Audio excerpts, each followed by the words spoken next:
Hello. Thanks for joining us for part 2 of our Theory of Everything series. This is where I more explicitly describe some aspects of the climate solution and how it may fund the projects and experiments discussed in part 1. It is one thing to describe a test series like that. It is another to get its most difficult and expensive test run. As such, we are also including a proposed starting framework for the governance of the climate solution to ensure that the proof of work standards are met. Some of these opening videos will be a little long in particular, because we have a lot of information to share as to how it all may work. I'm starting with separating the big story into smaller chapters if you want to skip some of the parts, but I'd like to share with you how we made our plans, as we'd like you to know where we're coming from, so we can invite your feedback on this project. The heart of this climate solution is rethinking how we make important decisions, because everyone living on this planet deserves the opportunity to help and should benefit from that activity. I don't believe that I should be a sole decision maker for something like this either. I believe in transparency and accountability, especially when creating a higher standard for capitalism. Today's capitalism consists of the traditional marriage of the Federal Reserve and Wall Street, and more recently the recent creation of unstable cryptocurrencies to avoid the traditional systems, with already scarce oversight and transparency. Ultimately, everything works this way because the market is beholden to the interests of energy markets, which are the backbone of the modern economy. That's what we are addressing with our new project, using sound, useful, proof of work behind our currency with the goal of improving not just our planet, but our economic system too. Our proof of work is real-world infrastructure and US dollars through the sale of green energy. Our economic system could also rethink the tax system. It could even make taxes no longer necessary. The main thing we want to do with our economic system is make it more just, with everyone able to benefit. We believe that a rising tide should lift all boats, but more people need to be in these boats. We believe the proof of work should be standardized towards real value and governed under the principles of for the people, by the people. In other words, we see this project as a path for humanity that adapts the best aspects of Keynesian economics to create a sustainable proof of work system. We see the WEF currency working with democratic control and oversight to deliver not just positive economic outcomes, but also transparency and accountability to the people it serves. Proper democratic governance is the best way to ensure that the needs of the people are met through their economic system, rather than the needs of the economic system being met by the people who serve it. Part 2. How will the World Economic Federation be democratic? For starters, let me tell you about the 2 voting pools, which we hope will help make decisions regarding this currency and its independent oversight and accountability group. For the governing body of this system, we aim to put in place a committee of 9 people who are elected for terms of 4 years or more. For this voting pool, our goal is to establish a partnership with interested Native American tribes to include these potential committee members on their ballots in their election cycles when appropriate. This group has been selected because the best foundation for creating a new currency is trust. Everyone needs to be able to trust the managing body of this commodity, and trust takes time. An individual like myself cannot provide that, and celebrity endorsements, while coming from known individuals, cannot guarantee something as important as a currency. It seems best to skip the getting to know you stage here and partner with American governing institutions that have not only been around longer than the federal government, but also lack a history of imperialism and nation building on behalf of the fossil fuel industry. They have not launched cruise missiles at anyone that I can recall. The result of this is that to some nations, the tribes are a more trusted group than the federal government, not to mention the fact that to this very day, the fossil fuel industry uses the federal government to seize tribal land for their pipelines, making those tribal landowners natural allies in this effort to separate our economic system from fossil fuels. The tribes would gain an interest in the organization and would also run independently held elections with public oversight, ensuring that this currency is not tied to the interests of a single family or a few shareholders or even a single nation, as it would be in a more traditional organization. The second voting pool is for the elections of independent oversight. We plan to open these elections to people who are participating in the system and live in an area with free and fair elections. This oversight, or auditor group, is therefore separate from and not beholden to the committee that they oversee, avoiding the issue where inspector generals must answer to the people they are meant to monitor. This way, the auditor group answers directly to the people who use the currency. Everything is designed in order to avoid the damages of a fossil fuel-based economy, not just in the environment, but also the constant demands for more supply and less justice, in order to seize limited reserves in foreign lands to serve its interests. On a global scale, that results in the deaths of countless people. A good example is the Ukrainians in the Russian drive for resources, and that is just one of many. Our country's resources go towards building up military capability to secure fossil fuels, while unregulated financial devices like Bitcoin consume even more fossil fuels and increase demand for them. This energy credit system works to create a positive structure in which there is enough for all.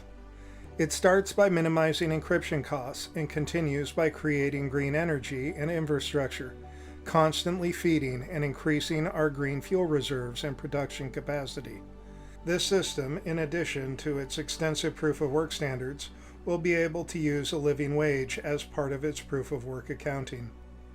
At the same time, this system will not likely suffer from the same inflation inherent in a fossil fuel dependent system, where the government needs to print more money to support the fossil fuel industry and the military-industrial complex in place to protect it. Instead, the U.S. federal government can bypass this old, scarcity-based economy and fund itself through a constantly growing green energy economy. Simply put, the government can purchase large-scale orders of sponsorships for which they would receive special issue energy reserve credits that are funded through their own channel. When the reserve credits mature, the government doubles its money and pays down its debts. To make an extreme example, the U.S. could sponsor infrastructure with $20 trillion, and when the reserve credits mature, they would have $40 trillion in credits, secured by U.S. dollars, the revenue of energy sales. Additionally, they would continue to receive energy credit income from those sponsorships and have helped create all those green energy economy jobs. At this scale, the federal government, or indeed any government that buys sponsorships that turn into green energy revenue, might not need to demand revenue from its citizens. You heard that right. No taxes. In the short term, the reserve credits had inflation on the government books by showing proof of work with infrastructure. In the long term, and yes, this will all take some time, but the governments have it, we address the climate crisis and provide the revenue governments need to provide services to their citizens, while reducing the direct cost to those citizens in the form of reduced or eliminated taxes. The ultimate result of this could be countless jobs created, as the proof of work-based energy commodity US dollar stimulates economies on both sides. The energy credit and the US dollar bolster each other against stagflation if deployed at a national level to eliminate taxation, reduce the national debt through government sponsorships of green energy, and create new green energy jobs. Free market for the win, right? At the same time, the government can also choose to fund the Green New Deal and manage the inflation of climate action by creating a new kind of company security class, which people can put in their stock portfolios as qualified tax-exempt securities. To qualify for tax-exempt status on their securities, companies must agree to pay living wages to their employees and agree to manage any environmental mitigation and cleanup necessary for their industry. These companies would, of course, have access to health insurance subsidy programs and other benefits that will help them maintain profitability while increasing worker benefits. In order to activate the tax-exempt eligibility, the stockholder can place the shares in a special trust in which one can trade and incur no taxes.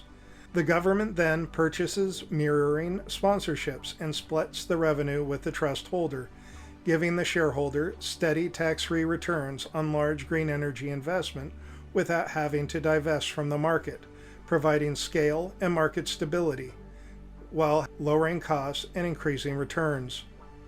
Upon the stockholder's death, this trust would be able to pass tax-free to that person's heirs. The corporations could file for their own tax-exempt status along with the tax-exempt security status.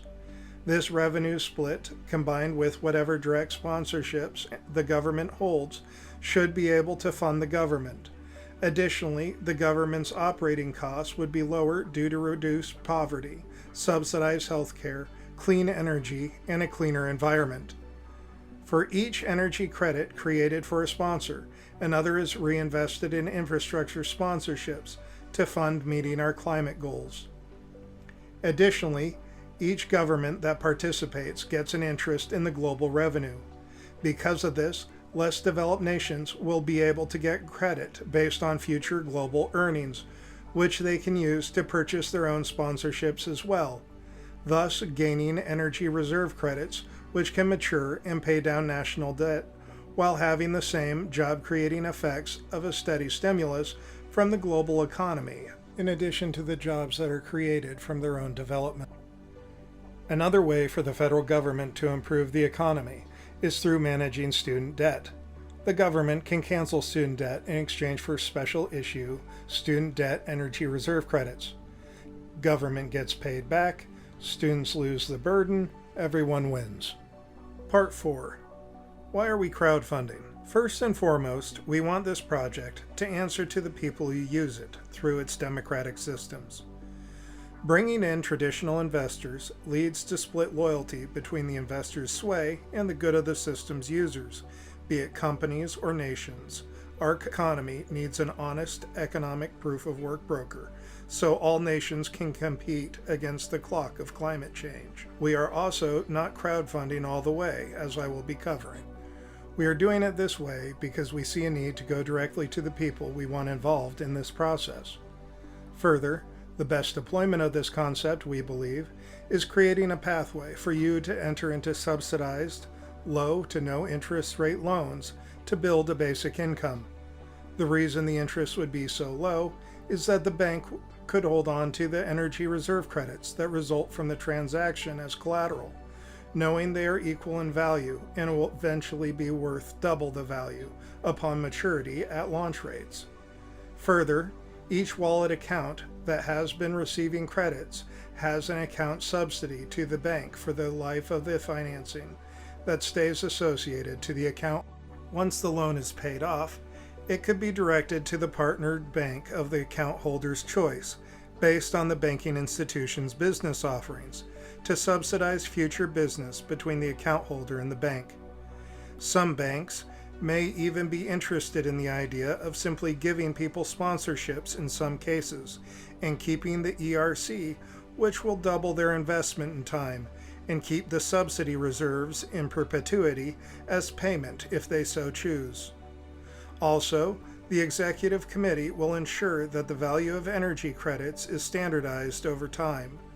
In other words, recognizing that green energy infrastructure will continue to improve and provide increasing revenue per unit over time, early sponsored infrastructure revenue will be equalized with newer sponsored infrastructure revenue as it comes online. This equalization will standardize the revenue and return on investment for both bank and account holder. This fully subsidized version of the loan program could be used to accelerate the UBI program itself and make UBI infrastructure development profitable for the banking industry without passing costs to the consumers. Banks can pursue a strategy that grants them a continual revenue stream via the reserve credit system. Whatever the infrastructure their account holders choose to sponsor, the bank knows the system will mature the ERCs, and the system will drive profit to support that client relationship. With the subsidy sponsorships associated with that account holder, using our crowdfunding revenue, not only can we begin developing these technologies further, but we can use our fundraising metrics to show popular support to potential banking partners. A strong advantage of this, of course, is the economic activity of the energy credit itself. The other is the fact that the fiat dollar gets to stay at the bank and produce its own economic effects through the bank lending it out. At scale, the dollar and the energy credit bolster each other through the commingling of the monetarianism-based dollar and the Keynesian-inspired proof-of-work economic model, all producing green energy. Both systems work together and ensure mutual growth and stability for participants. All nations can create wealth by creating green energy revenue and jobs. One would think that banks would jump at the opportunity to have large swaths of consumers purchasing system-subsidized banking products that lead to sustained client income, bank income, and greater climate action. These two economic philosophies working together, bolstering each other, are what can ultimately create a stable proof-of-work-based economy for everyone to operate in fairly. An example of how the system might improve more than just the United States comes from China, a country whose government must meet the needs of a huge population with shifting demographics. Naturally, the manufacturing capital of the world might like to meet those orders for green energy infrastructure. China must also confront the climate crisis within its own borders. Through the green economic system, we hope to work with the people of China and their government to green the Gobi Desert and other massive works projects necessary to meet both the challenges of the climate crisis and the needs of the Chinese people. Some of the challenges China faces include providing jobs in an increasingly automated world and providing care to an aging population, something our economic model is designed for. This system can provide for the elderly without driving inflation just as well in China as it could for Social Security stabilization. How will this currency work? One of the many positives of the World Economic Federation energy credit system is its efficiency. Because the system will only create an NFT if you want to spend currency offline, encryption is only necessary when the energy credit owner packs them up, keeping your account information more secure and private by keeping it off the blockchain when possible. To minimize offline use and maximize net positive green energy, the only fees taken from transactions are anti-inflationary, or for both general and user-specific credit maturation revenue. In fact, except for the revenue handled or specifically authorized by the Executive Committee, all system-side sponsorship credits go towards new energy infrastructure sponsorships, adding to the revenue output going forward and maximizing green energy growth and reserve credit maturation rates of the system for everyone. Other exchanges and transaction systems charge fees for their own profit. This system, when it does charge fees, would place them indirectly right back into your pocket. Your money stays farther from the reach of traditional inflation, while fees accelerate everyone's reserve credit maturation rate, leading to real profit through growth and gainful employment. The government could create a green bond to pursue the Green New Deal, but they would have to be willing to raise taxes to eliminate the inflation, something they are clearly resistant to do. Even if they did create such a bond, it would be separate and not transactable, a freedom only available to our reserve credit system, in which people can spend cash on sponsorships and then shop with their reserve credit if they need to. A bond can't pay your bills, and the government needs to increase tax revenue to pay off a matured bond. In our system, the revenue created by selling green energy to the electrical grid means that reserve credits mature into full credits without needing to reach into anyone else's pockets. In other words, we have not so much reinvented economics as updated them for the 21st century, replacing the gold standard with the green energy standard. All the politics in deciding who pays those taxes make such a plan untenable, even more when combined with the international treaties required for nations to create a viable standardized international system. A private organization eliminates all the politics and potentially corrupt political interests that would prevent such a project through more traditional institutions. After all, those traditional institutions could have done something like this decades ago if they were able, and even today's state of crisis has not increased the political will to get this done in an equitable way due to prioritizing nationalism over positive outcomes for the good of our citizens. If we were to succeed, there would be other positive economic effects. For one, the WEF system would significantly decrease the long-term value of Ukraine's fossil fuel reserves, Russia's target, without our needing to put boots on the ground. At the same time, it would create livelihoods and revenue generated by infrastructure all over the world which cannot be so easily destroyed. That would mean a distributed economic model, doing for national economies what HTML did for distributed information networks, creating maximum stability and reliability in returns for every society and its citizens. After all, war is just economics when leaders have run out of ideas and their own people's resources have been picked dry. Any nation that chooses to participate in the WEF that currently is suffering from dependence on fossil fuels from Russia or any other source can start to move away from that dependence through the green energy proof of work. Russia will lose customers and those nations will be more secure. Nations can use the same credit mechanics for their individual citizens on a massive scale, weaning not just themselves, but every nation where infrastructure is built around the world off the geopolitical instability of fossil fuel economies. Beyond a reduction in conflict, better capitalism will include a funding allotment not only to see to the special needs of veterans, but also to aid in their retraining towards meeting the needs of the climate crisis, the war that we really need them to fight.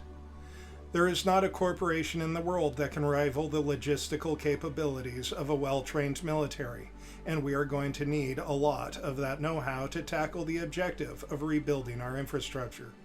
Retraining soldiers in concert with participating nations' militaries means they can handle large-scale projects, such as greening the Gobi, for example, that would traditionally use a corps of engineers. This means that while every participating nation would have access to this veterans program, as well as other broader social stability and prosperity programs, Russia would not be while it remains under sanctions. The soldiers that Russia has been using for fodder will have no access to it, and I don't see Putin and his oligarchs going out of their way to meet the needs of the veterans they have maimed and killed through their oil wars. If the WEF movement starts gaining steam, the incentive for military adventurism starts to go away. Russian soldiers would have no reason to be in Ukraine. Ukraine's fossil fuel reserves will lose value. However, once free of sanctions, Russia could work with the Federation to create a new economic model, not by selling fossil fuels, but by creating massive large-scale carbon capture systems built around modern nuclear technology to create synthetic hydrocarbons for fuel and fertilizer. The fuel would serve the shorter-term need to phase out older technologies to the end of their natural service life. Otherwise, we replace our carbon emissions problem with a glut of vehicle scrap. The synthetic hydrocarbons can also be increasingly used for fertilizer to return the carbon to the in-ground carbon cycle. This also means that nations with nuclear reserves can in time increasingly retask their arsenals, not to the front lines of some Cold War, but to the front lines in the war on climate change and poverty. Non-nuclear green energy resources can increasingly go towards nations with less robust, centralized infrastructure in the developing world. With all of that, Russia could be part of global commerce, as an equal while updating its economy away from fossil fuel dependence. Russians would become eligible for Federation UBI and green economy jobs. Russia could take its own energy partnerships, using the credit system to stabilize their currency while funding the government with the sale of energy as they do today. Just a different kind of energy, with far safer jobs than riding Russian tanks in Ukraine. Maybe even the Russian oligarchs would grow to like living in a tax-free, sanction-free country. Economic uncertainty harms all but the richest of us throughout history. We have not truly improved much from the time of the Roman Empire. Then, because the elite could not be bothered to see to the needs of their people, the plebs organized into groups called the collegia, in which people worked together to provide service to members of those groups. This time, we are not interested just in establishing funerary benefits like the Roman military collegia, or the right to an attorney like the Roman civil collegia, but an entire system of commerce that uses green energy, work, and innovation to drive humanity forward. The proof of work of fiat currency is oil wars and poverty to control and maintain scarcity. The proof of work of the energy credit system is better lives, health, and education, with the eventual elimination of poverty. In our economic model, scarcity drives value. You simply cannot end poverty when it is part of the model.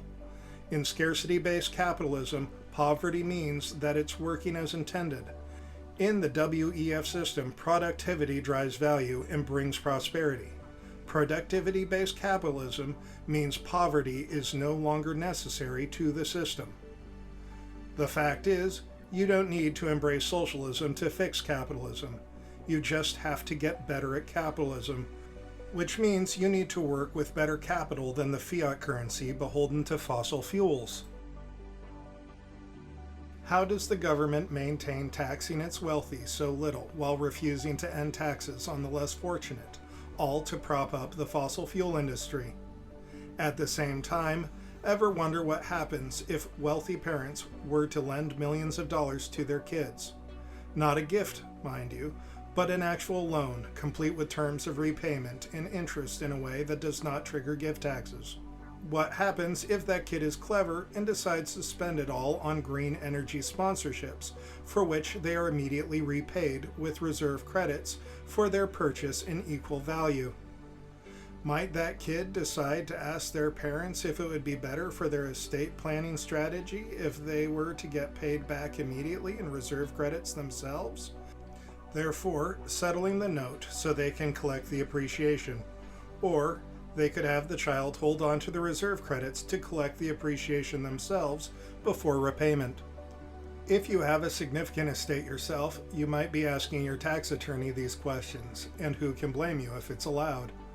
As to how gift taxes would work in this, I don't know. I'm not a tax attorney and not qualified to give any legal or financial advice, but it's a really interesting puzzle.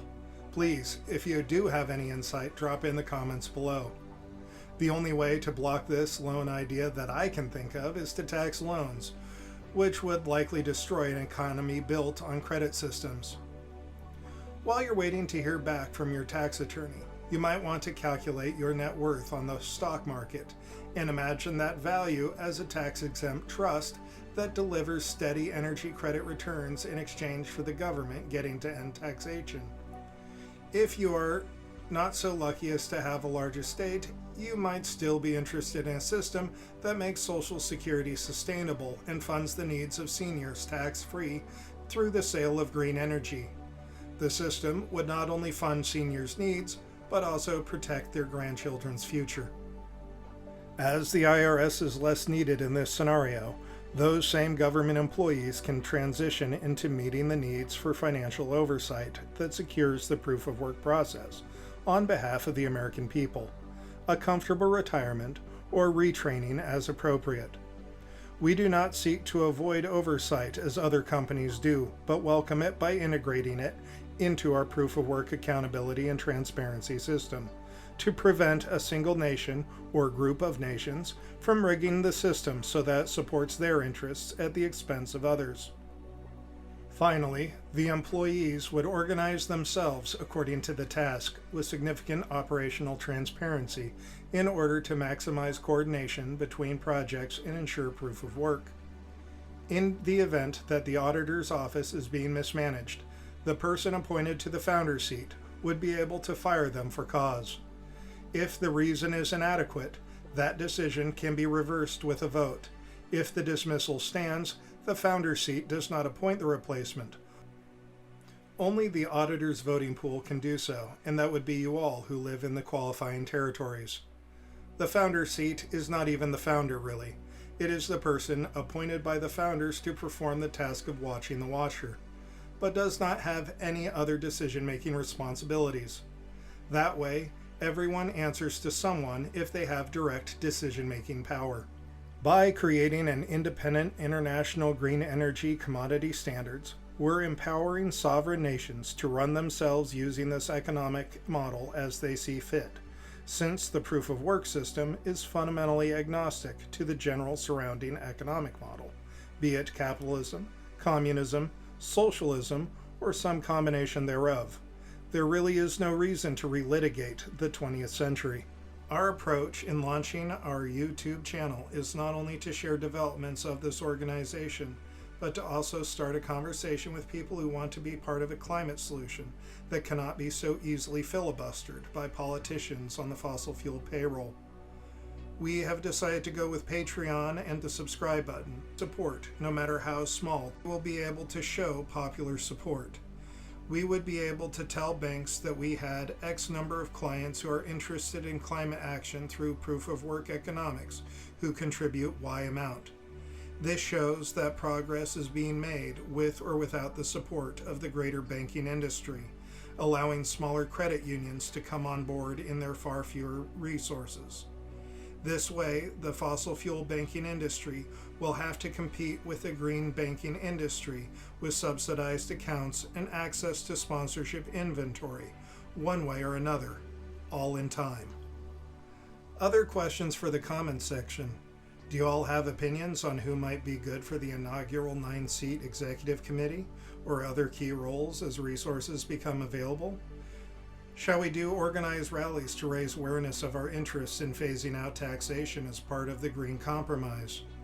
If the big two political parties refuse to engage and end taxes, do we form a party and run our own anti-tax, pro-environment, and living wage candidates? In a time when politicians have allegedly already weaponized the IRS on both sides, can we afford to maintain the taxation-driven fossil fuel economy? If you wish to know which politicians are the most beholden to the fossil fuel industries, they are the ones that allow taxation to persist. If politicians won't let us get anything done on rebuilding infrastructure until the infrastructure is privatized, I will put this proposition forward as a possibility. Not only will this organization trade student loan forgiveness for a special issuance of ERC, but if you agree to end taxation, we will also privatize all of your infrastructure in exchange for corresponding infrastructure ERC, meaning that not only will it create jobs, but the government will get paid back the value plus profit over time when the reserve credits mature and get the dollar behind them. This proposal would allow circulation removal, curbing inflation while ending taxation, since it would fund a maintenance sponsorship pool for the upkeep and repairs of the infrastructure and provide collateral for the infrastructure reserve credits to stabilize national fiat currency from monetary policy-based inflation. Governments can even handle the contracting themselves, though still subject to the approval and oversight of the system's auditor group to ensure that the workers are fairly compensated and that the system remains free of fraud. It would take years to build this system from scratch to full capacity, but governments already have the scale, and I suspect that with aggressive climate action between nations, we could be carbon negative in 15 to 20 years. So you can better accomplish the goals of Build Back Better, the Green New Deal, and the UBI of the left while increasing fiscal responsibility and oversight from government corruption, hedging inflation, and eventually eliminating taxation for the right, constituting the rough outline of the Tax Jubilee Green Compromise. Essentially, we pay the government twice what they spend to do climate action over time, making the government profitable. This is leaving aside the significant manufacturing jobs created outside the Federation as other businesses increase manufacturing to meet the demands of the Federation's green economy and its labor and supply demands. That is the real power of renewables and green energy sources. They are an asset that keeps on giving green energy, not a liability that hurts people and drives corruption and consumption for profit to sustain it. Why not privatize the things our leaders refuse to pay for as proof of work, whether our leaders help or not? If your politicians want to auction off your legacy to your grandchildren, it's probably best not to get outbid. Let's not get angry at the market and corruption. Let's engage the free market with a better product, a green, business-driven economy that meets the needs of customers, banks, nations, and civilization through a more equitable trade accounting system built on a new gold standard for proof of work. To adapt to military truism, we don't need a rigged system to win like an oligarchy. We work for a living. It's just good economics to compensate people who work hard to create surplus economic value and activity as the workers do. Wealth is good if it creates surplus value and reinvestment. It is bad if it drives value loss like inflation through overconsolidation of wealth. The economy needs some proper competition to the fossil fuel industry that has the banking support to meet energy demands. To get there, we need both the technology to make green infrastructure affordable and the popular support to give it a sense of inevitability through independent development, where early adopting banks will have a competitive advantage in terms of access to sponsorship inventory for their clients to purchase. They would be part of building a functional economic system that addresses climate change while having a unique competitive advantage over their fossil fuel banking counterparts who don't provide access to sponsorship and their account subsidizing revenue that give WEF account holders access to special financing packages at participating banks. Can you imagine being fossil fuels banker and having to compete with the green energy banks where banking clients have sustaining energy revenue and easy access to proof of work driven credit systems? Why would consumers split their banking business between a bank dedicated to fossil fuels and another that is built on growth in business, jobs, and wealth as proof of work? I would be happy to share our plans for our other projects as well if you would like a video on them. Among them is to create a disaster relief group that can move in to support any disaster-struck nation on invitation. We have done a lot of damage to the planet, and if compassion for suffering from disasters is going to be politicized like it has been, we need to take that task from the politicians and do it right, without the harm of social or political prejudice making things worse. Finally, there is the experiment series and other scientific pursuits. 5% of the second energy credits go to sponsorships for an international civilian space agency for all of humanity, along with 1% towards pure scientific research, which will include the execution of the experiment series to develop a green space mining program to access those resources, among other projects. These projects would sell their work product to cover costs and remove currency from circulation. In time, along with other inflationary measures also managed by the Executive Committee, this means that businesses could benefit from these technologies and begin to exploit and expand scientific advancement through a shared library of patents based on the developed technologies of the World Economic Federation that can be exploited. The first potential piece of Federation IP to be made available for people to research around, of course, is the provisional patent that we filed on the kinetic rocket experiment and potential space program.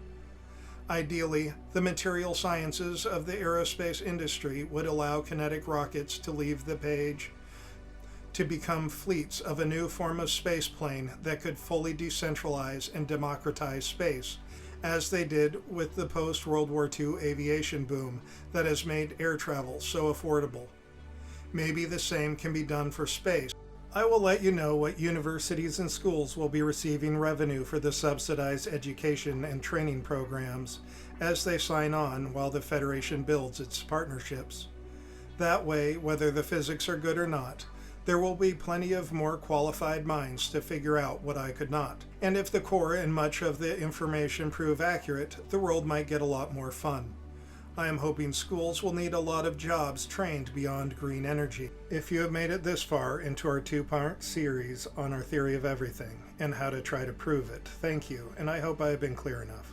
Later, we will look into doing some interview podcasts at some point soon, where we can talk about aspects of the system based on the background of the guest, which then ends with some AMA questions if you have thoughts or input. Hopefully with that, we will be able to have an open dialogue on oversight and governance and have the channel essentially be the C-SPAN of the World Economic Federation.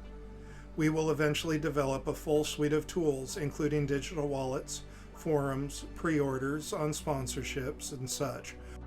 Combined with the franchisee agreements would allow us to accomplish the complete financing of the Green New Deal solely through private enterprise, distributed through the private banking systems of the world, which already have relationships with their respective reserves, as well as their banking clients, yourselves.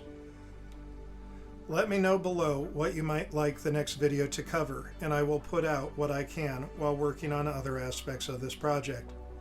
Thank you to those who have helped and talked with us so far, and for those taking the time and considering becoming a supporter, be it through direct financial support or simply by liking and subscribing to spread the word. Every bit helps. Either way, we invite you to give feedback and petition your interest in this economic model and discuss it amongst yourselves.